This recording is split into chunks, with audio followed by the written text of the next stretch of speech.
Good morning! I finished Iron Flame last night, and as I finished the book, I came to the conclusion that the most logical thing I could do was film a YouTube video to talk to everyone about it. So welcome to that video where I talk about Fourth Wing and Iron Flame and my thoughts and my feelings on every part of it. So if that's something you're interested in, welcome. If that's not something you're interested in, this is your cue to leave. This is also your cue to leave if you haven't read both books, because this is going to be full spoilers. I'm not holding anything back because I'm really excited to talk about Fourth Wing and Iron Flame and Xaden and Violet and everyone.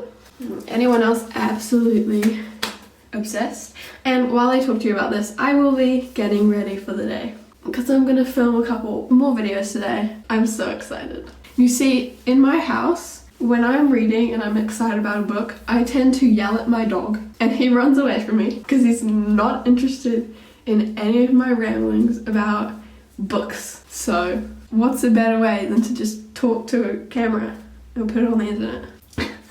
There is no better way. Okay, let's get started. So I started Fourth Wing about like a couple weeks ago now. It might have been about a month ago actually, because I got sick in the middle. But I started Fourth Wing because my good friend had read it and, you know, needed someone to talk to about it. And I didn't want to be left off the Fourth Wing train because everyone and their dog had read it, and now I've read it too. So I picked it up and I read like the first few pages. I was hooked. You know, I feel like it was like a resand situation. Like you knew who was gonna be the love interest because it was all over TikTok and that was hard to miss. But like he was the villain and it was so good. And I knew what to expect in a way that I'd watched so many like descriptions of the book and reading wrap-ups that I was like, oh yeah, riding dragons. And then but I really didn't know what I was getting into, to be honest. But it was great. Now, did anyone else start freaking out the moment that Xaden's name was mentioned? Because I did. That was because I knew that he was the main love interest, and I knew that he was going to be one of those like big like scary guys like Resand that we were all going to be so in love with, and we are. TikTok is in love with him. And the fan art, oh my god, the fan art, so good. Oh my god, the crossing of Parapet. I was just reading it. I so know I would never be able to get across that. It was just terrifying me reading it. I mean, a thin piece of concrete way up in the sky. No way. No flipping way. I'm way too scared of heights for that. But the way that Violet was supposed to go into the scribe quadrant and manage to not only actually get across into the writer's quadrant, but survive and then bond two dragons, one being like Tian, like a powerful black dragon when they expected her to die. She is a queen, a legend.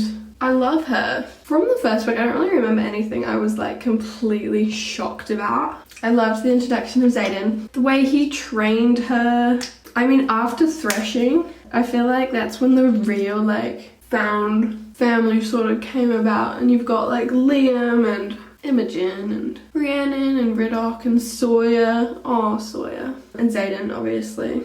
Bodhi, Garrick, love. I don't know why, but fantasy men just hit so much different. If you're not a fantasy reader, this is my petition for you to become a fantasy reader because it is so good. I've been reading romance books all year and I completely forgot why I am such a fantasy reader and why I'm so gone for these like magic wielding, knife throwing like fantasy men. It's so good. It's so good. And Xaden has reminded me of that. Not just Xaden, but every other man in that book.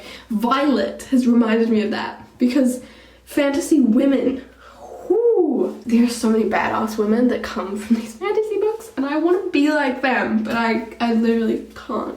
Me trying to beat someone. I think the reason the book really captivated me because it to me, it felt like Divergent, but in like a dragon world, if that makes any sense. Xaden was giving me real 4 vibes, and the whole like training her and the fact they're in different like wings, like first years, and they're getting trained to fight and they're getting trained to all this stuff.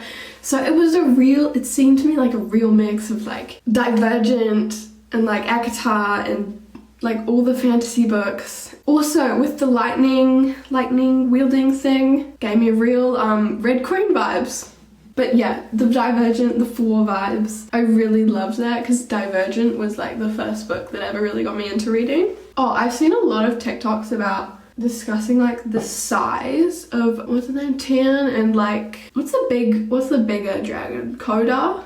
I think that's his name. Of how big they are and comparing them to like Game of Thrones dragons. And I like the whole theory that they're like the size of Vhagar. I mean, a lot of people are saying Balerion, the Black Dread, who is like huge, the biggest dragon. But I'm going with like Vhagar size from like House of the Dragon, if anyone knows that reference. Also, I loved the Violet was full of so much information about the entire thing, and it was so fun. It was so funny at the same time. And the banter between Violet and Xaden, and between, Tian's one-liners. Do you want me to get the wing leader? Please do. It was so good. The banter between Xaden and Violet, it was so good. I swear that relationship is now, I'm gonna be obsessing about it for a while because I love a good enemy celebs, and it was true enemy celebs. I feel like a lot of people call, like you do a lot like talking about romance books and saying like the trope is enemy celebs, but this was real enemy celebs. Even though technically he had to deal with her mum, which I kind of skipped over that part, so I'm not super, or I kind of read it and forgot about it. Not super sure. Is it that, and excuse me if I'm wrong, is that the deal was he would keep her alive, and then at the same time he managed to, fall in love with her. Xaden, I mean, he's the way that he like took responsibility for 107 people is amazing. Is insane. Like, this man is on another level. And he's not 500 years old, he's like 23. That's gonna be something in the book girlie's favor. Oh, wyverns. Let's talk about wyverns. I had no idea that wyverns had like only 2 legs. Because there are wyverns in, this might be a Throne of Glass, like minus spoiler.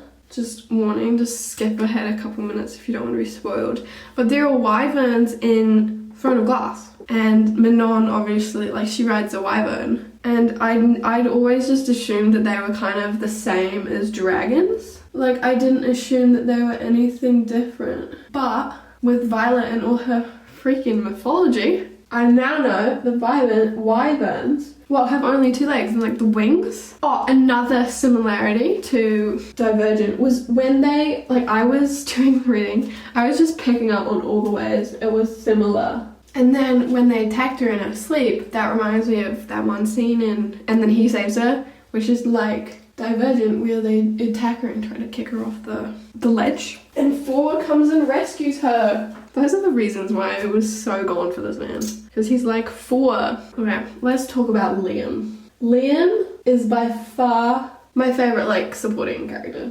Him shadowing her, so good, man. Him shadowing her, I think that had to be my favorite part. One of my favorite parts, because she was never alone and he was always there and he always got like some sort of banter. He was so cute. This is where if you're still listening and haven't read the books, I would click off now. But he died.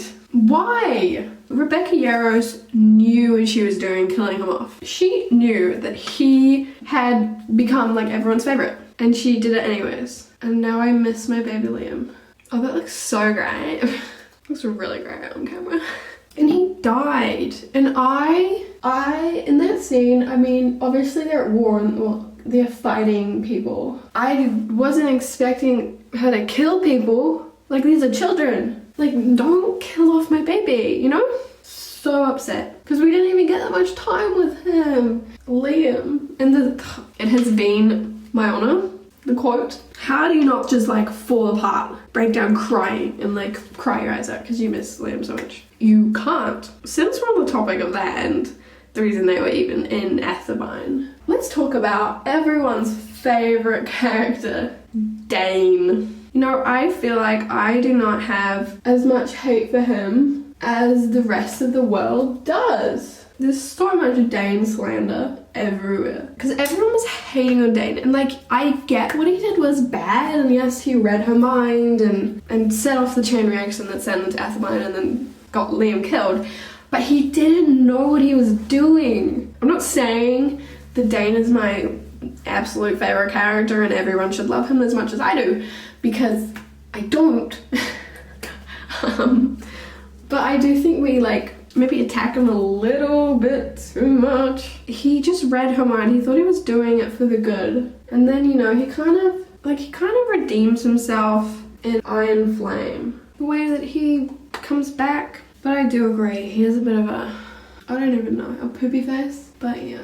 Oh, at the end of book 1, I completely forgot. Brennan. When I tell you, I was not expecting that. I had many theories, many a stupid theory. I was like, it's his dad.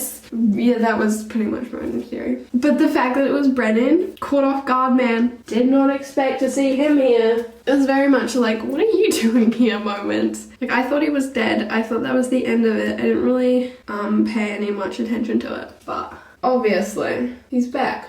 And at the end of the book, when Xaden sits by her bed and doesn't sleep for 3 days just to make sure that she's breathing, there is no better love declaration than that. Fantasy men. Where can I get one, please? Leading on to that, the second book. I definitely like the first book more, but the second book had so much in it. Oh my god, yes, Xaden going off to be a lieutenant. I had no clue how that was gonna work, and the fact that they like got him together officially in the first book kind of terrified me for the second book, because like the tension, I was so terrified that the tension wasn't gonna be there. I don't know if anyone else is the same way, but when the couple get together, I immediately become less interested. Like, I need there to be tension and banter and all that kind of stuff. I mean, there still was, and thank God there was. One of my favourite scenes was when she went back. Well, no, she went to Xaden, and Mira was there in that scene where they're like making out. And Mira's like, yeah, it was so funny. It was so good. I don't know what I do now. Do I clean? Okay, come with me. Where was I up to? Oh, Kat, his ex-girlfriend. Her introduction was a stroke of genius. I love that storyline because it's so funny. I love when an ex is introduced and like it just, for our couple, it makes them like prove to each other how much they love each other. Other than that, I thought the introduction of her was funny and the thing she said was funny. The one thing I really want to talk about before I finish this video off is Xaden's second signet. I was really proud of myself for this. I knew, it might have been mentioned in the first book, I don't know, about like someone who was a direct line of a dragon who was bonded to someone in the direct line of the current person bonded, that like they would have two signets or gone mad. And I remember when Xaden told Violet that sorrengail used to be bonded to his grandfather. So I was hanging out for the second signet and was like, I wonder what it's gonna be. And when she was asking all those questions, I so knew what it was. The fact that he's an intrinsic, I think, we're going with that, and he can read people's minds. I knew it was gonna be that, because he always knows what's going on. And how else can he trust people? Oh, I knew it. I was like yelling at my dog about this. He ran away from me, but I knew that's what he was. And I feel like a lot of things happened in the second book, on the last few pages. And Dana being a 7th breed of dragon.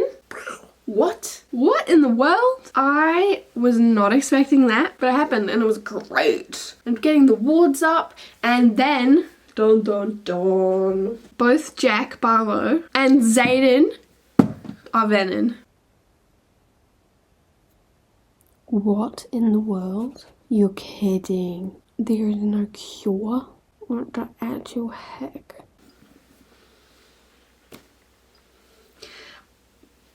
I have no idea what is going to happen from here. I did not see that coming. I had no clue that she was going to do that to us and turn him into a villain, an evil man. Now he's even more the villain than he was in the first book. This is where the real enemies to lovers comes in. I don't know what to do with myself. Like, I don't know what to think of it. I'm still processing and I'm trying to come up with theories for the next books and what's going to happen. Overall, I'm terrified. We've got a Tamlin situation on our hands, but it's going to be even worse because it's Xaden. Xaden.